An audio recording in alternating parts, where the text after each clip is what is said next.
At my wedding, uninvited guests crashed and yelled, "Stop the ceremony." Everyone froze. The officiant asked, "What's the meaning of this?" They announced, "The bride has another husband." My fiancé went pale. "That's a lie." Until they showed marriage certificate and photos. I said calmly, "Well, this wedding's over." The chaos. When police arrived was, I, 29 male, am sitting in what should have been my honeymoon suite. Except I'm alone with a bottle of whiskey and about $42K in wedding expenses down the drain. This happened 4 days ago and I'm still processing. My fiancé, 27, and I had been together for 3 years, engaged for 8 months. The wedding was everything she wanted. Garden venue, live band, premium open bar, the works. I make decent money in tech sales, so I could afford it without going broke. But it wasn't cheap. The ceremony started perfectly. She looked beautiful walking down the aisle. I was genuinely thinking about how lucky I was. We got through the vows without a hitch. Then came the part where the officiant said, "If anyone has reason why these two should not be joined in marriage, speak now or forever hold your peace." Usually, this is just ceremonial. Nobody actually says anything. A woman in the back stood up, mid-30s, professional looking, someone I'd never seen before. "I have something." The whole crowd gasped. My fiancé's face went pale. The woman walked down the aisle holding a manila envelope. She handed it directly to me. "Read this. You deserve to know before you make this legal." My fiancé grabbed my arm. "Don't! She's crazy! I don't even know her!" But the woman's expression was calm, not unhinged. I opened the envelope. Inside were printed screenshots of text messages, lots of them, between my fiancé and someone named D in her phone. The messages were explicit, intimate, planning meetups, discussing how to hide it from me, dates going back 6 months. There were also photos. My fiancé with a guy I didn't recognize, kissing, at restaurants, in what looked like a hotel room. The last item was a handwritten note. "I'm his wife. He told me he ended it, but he didn't. Thought you should know before ruining your life like he ruined mine." I looked at my fiancée. "Care to explain?" Her face was bright red. Half the guests were standing now, trying to see what was happening. This isn't... I can explain." Me. "Don't bother." I turned to the officiant. "We're done here. No wedding today." My fiancé grabbed my hand. "Wait, please let me talk to you privately." Me. "No. Everyone here deserves to know why there's no wedding. My fiancé has been having an affair for 6 months. These are the receipts." I held up the papers. The crowd erupted in whispers. Her mother rushed up. "You can't do this. Everyone's here, the food, the band. You're humiliating her." Me.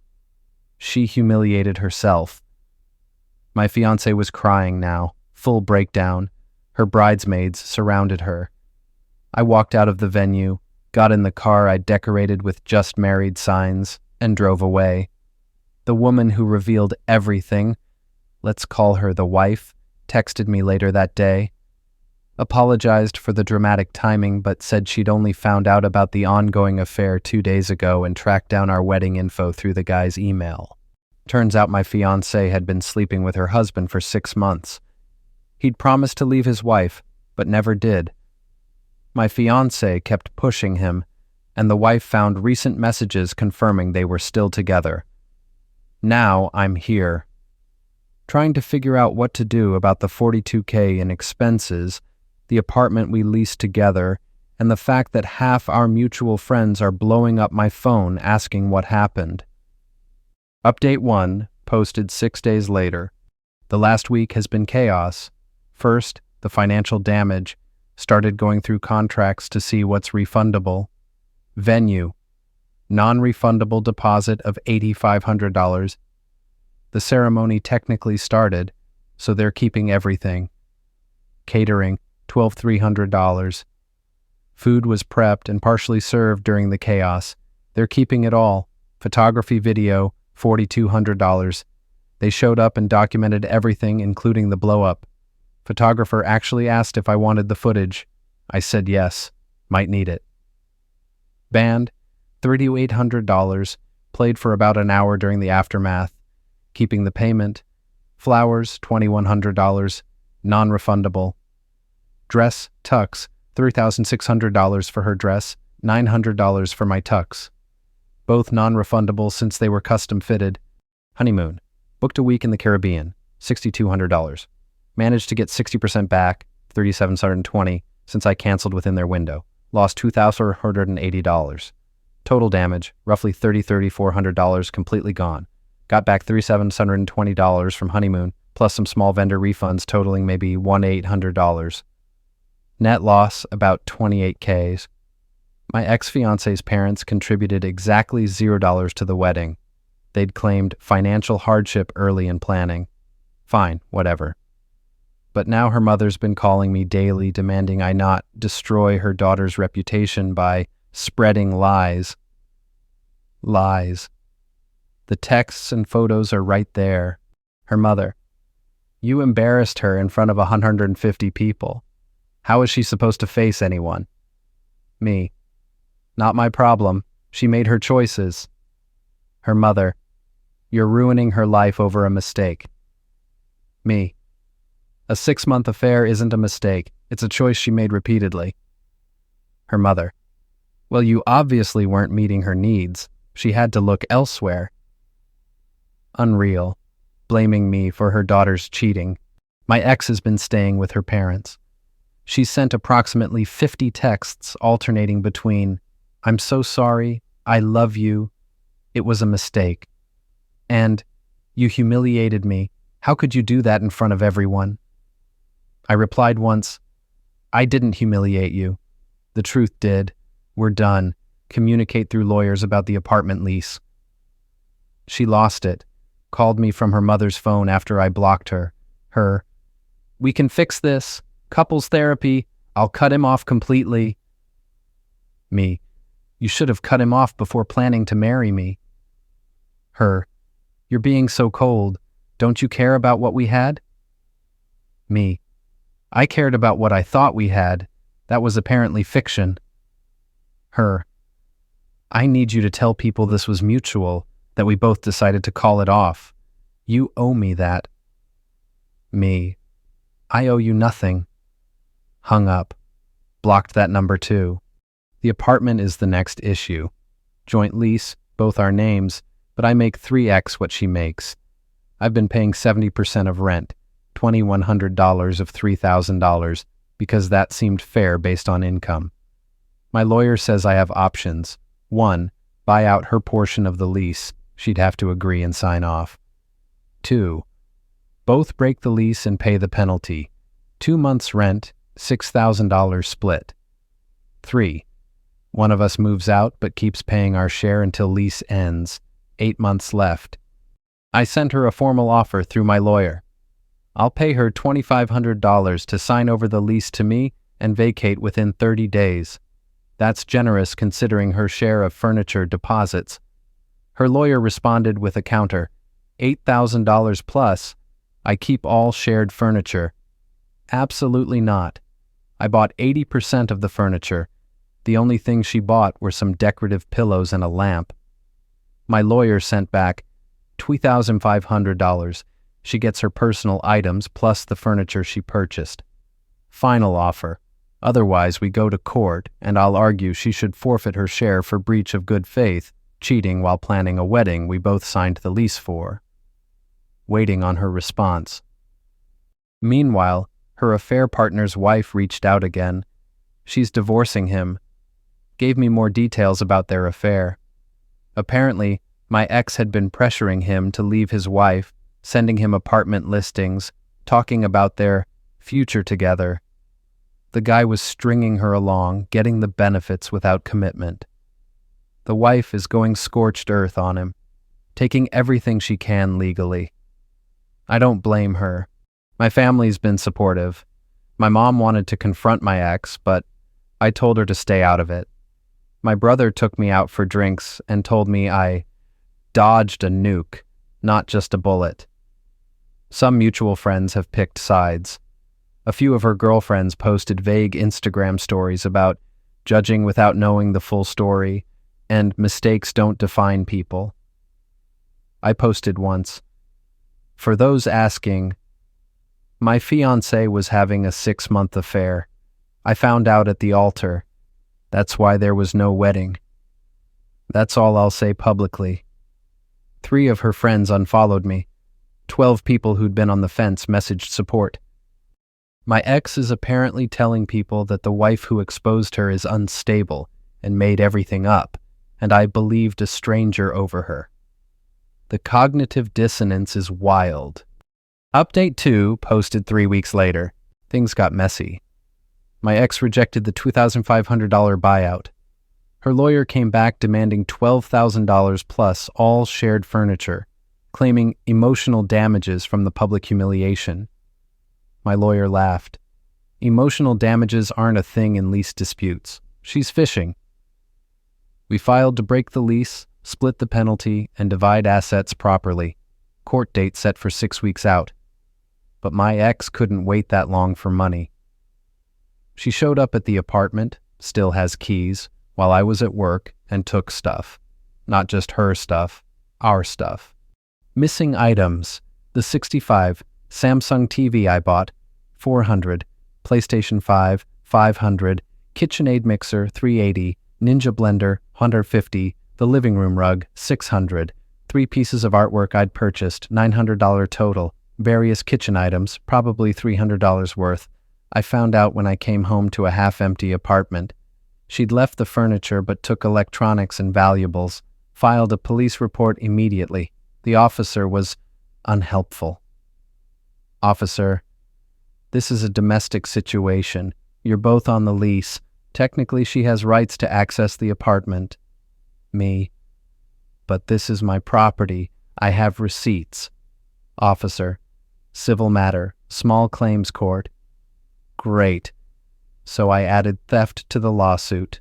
My ex's response through her lawyer: "She took items she had equal claim to as a cohabitating partner planning to marry. No theft occurred." My lawyer's response: "Receipts show sole ownership. We'll pursue criminal charges if items aren't returned." She didn't return anything. Then came the dirty tricks. Her mother called my boss. Actually called my workplace and asked to speak to my supervisor. Told him I was unstable and harassing her daughter and making threats. My boss, thankfully, knows me well. Called me in, told me about the call, asked if everything was okay. I explained the situation, showed him the police report about the stolen items. He made a note in my file that this was a personal matter being handled legally, and told me if her family contacted the office again, it'd be harassment. But the damage was almost done. What if I'd had a different boss? What if this had affected my job?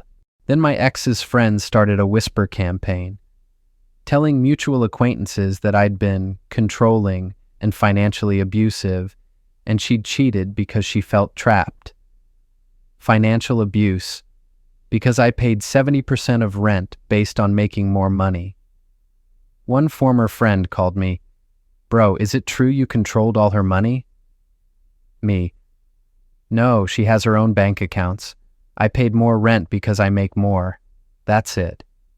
Him: "She's saying you wouldn't let her buy things." Me: "She bought whatever she wanted with her own money. This is ridiculous."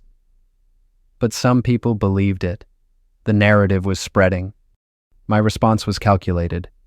I compiled evidence, bank statements showing separate accounts, Venmo history showing me paying her back for things she bought, texts discussing shared expenses where we agreed on the 70-30 split, screenshots of her texts with the affair partner, the non-explicit ones, showing she was clearly not trapped or afraid. She was actively pursuing another relationship. Sent this to close friends and family who'd asked. Told them, "This is the truth. I'm not posting it publicly because I'm not trying to destroy her. But I won't let lies stand." Most people who saw the evidence backed off the financial abuse narrative. The court date for the apartment came. My ex showed up with her parents and her lawyer. Judge reviewed everything. Lease agreement, my documentation of the 70-30 payment split, bank records, her taking items without permission, police report, both lawyers' arguments. His ruling. Lease broken, penalty split 50-50, $3,000 each. I keep the apartment exclusively for the remaining lease term if I want, or we both vacate. She must return the items taken or pay fair market value based on my receipts. If items aren't returned in 14 days, she owes $4,230 in reimbursement. She started crying in court. Her mother stood up and actually yelled at the judge, "This is unfair. She's the victim here." The judge, "Ma'am, sit down. Your daughter took property documented as belonging to the plaintiff. That's not victim behavior." Bailiff had to warn her mother about contempt. My ex's lawyer tried to argue the emotional distress angle again. Judge shut it down. This is a property and lease dispute. Emotional distress is not relevant. Outside the courthouse, her father approached me. First time I'd seen him since the wedding. Him. "You got what you wanted. Happy now?" Me. "I wanted a marriage. I got betrayed. This is just cleaning up the mess." Him. "She made a mistake. You're destroying her over it." Me. "She destroyed our relationship. I'm just protecting my assets." Her mother shouted from across the parking lot, "You're going to hell for this." I got in my car and left. The 14-day deadline came and went. No returned items. My lawyer filed for the $4,230 judgment. Got it approved. Now comes collecting it, which is its own nightmare. My lawyer warned me it could take months or years to actually get the money if she doesn't have it. But it's on her record. That matters. Update 3, final, posted 2 months later. It's been 2 months since the non-wedding. Here's where everything settled. The money. I got back maybe $500 total from various vendors. Lost about $28K overall on the wedding. That hurt. That's a decent used car. But it's done. The apartment. I kept it. She vacated. Changed the locks immediately. The place feels different now, but in a good way. I've been slowly replacing things, making it mine instead of ours. The stolen items. She never returned anything. The $4,230 judgment is on her record. I hired a collection agency to pursue it. They take 30% of whatever they recover, but I don't care. It's about principle. Last I heard, they're garnishing her wages. She makes about $2,400 a month. They can take 25% of disposable income. She's probably seeing $300-400 month deductions until it's paid off. Good. The affair partner, his wife divorced him, took him to the cleaners according to what she told me. He lost his house, she got it in the settlement, has to pay substantial alimony, and apparently tried crawling back to my ex when his life fell apart. My ex, to her credit, told him to screw off. Not out of loyalty to anyone, but because she realized he was never going to leave his wife and she was done being the side piece. She posted something vague on social media about knowing your worth and not settling. The irony was palpable. Her parents tried one more tactic. Her father called me offering to pay the $4,230 if I'd just let this go and stop pursuing their daughter. Me. The collection agency is handling it. It's out of my hands. Him. We can settle this like adults. Me. Adults don't steal property and then cry victim. Him. You're vindictive. She dodged a bullet. Me. Yep, she sure did. She dodged having to pretend to be faithful for a whole marriage. He hung up. The social situation. Lost maybe 5 friends who took her side or just wanted to avoid drama. Kept the ones who mattered. Made some new ones through a rec sports league I joined. My family's been solid. My mom still occasionally asks if I'm doing okay, which is code for, "Are you sad about the breakup?" Honest answer, no. I'm angry about the wasted money and time, but not sad about losing her. I'm sad about losing who I thought she was, which isn't the same thing. Work is fine. Her mother never called again after my boss documented it as harassment. Dating. Not really. Went on a few apps, had some conversations, but my heart's not in it yet. Therapist says that's normal. I'm working on trust issues. Turns out having your fiancé cheat on you for 6 months while planning a wedding does a number on your ability to believe people. The wedding video. The photographers sent everything. I have footage of the exact moment the wife stood up, my face when I read the texts, my ex's breakdown. It's surreal to watch. I've shown it to exactly 3 people, my lawyer, my brother, and my therapist. Not posting it online, not using it for revenge, just documentation, evidence that I'm not crazy, this really happened. My ex's current situation, through the grapevine, living with her parents, working her same retail management job, getting her wages garnished. According to mutual acquaintances, she's telling people she learned and grew from the experience and is focusing on herself. No apology, no acknowledgement of the damage, no remorse for the affair or the theft or the false accusations. Just vague personal growth nonsense. That tells me everything I need to know. I made the right choice walking away. The wife who exposed everything. We don't talk regularly, but we touched base a few times. She's doing better. Finalized her divorce. Said she doesn't regret exposing the affair even though the timing was dramatic. "Better you found out at the altar than after signing the papers," she said. She's right. Financial recovery. I'm rebuilding. The $28K loss stings, but I'm not broke. My savings took a hit, but I'm young enough to recover. Already put away $3K since the non-wedding. Goal is to have it all back within 2 years. The emotional recovery, slower. Some days I'm fine. Some days I'm angry about the time wasted, the lies, the betrayal. Therapy helps. Having friends who validate that I wasn't crazy helps more. What I learned: trust your gut. If something feels off, investigate. Don't ignore red flags because you're invested in a relationship. And for the love of God, check the refund policies before booking wedding vendors. Also learned: some people will never take accountability. My ex will probably tell her version of this story forever, where she's the victim of my cruelty for not forgiving a mistake. That's fine. The people who matter know the truth. Last interaction with my ex. 3 weeks ago, she texted from a new number. I'd blocked the old one. "I hope you're happy. You destroyed my life." I replied, "I hope you find peace and a better understanding of consequences." Then blocked that number too. I'm not happy she's struggling, but I'm not responsible for it either. She made choices. I made mine. We're both living with the results. The apartment lease ends in 6 months.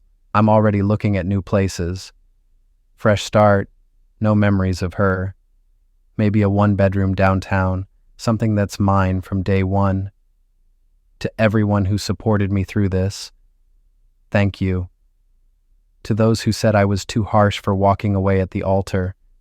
She was cheating for 6 months while we planned our wedding. What exactly should I have done? Married her anyway. This chapter is closed. Time to write the next one. Alone for now. And that's okay.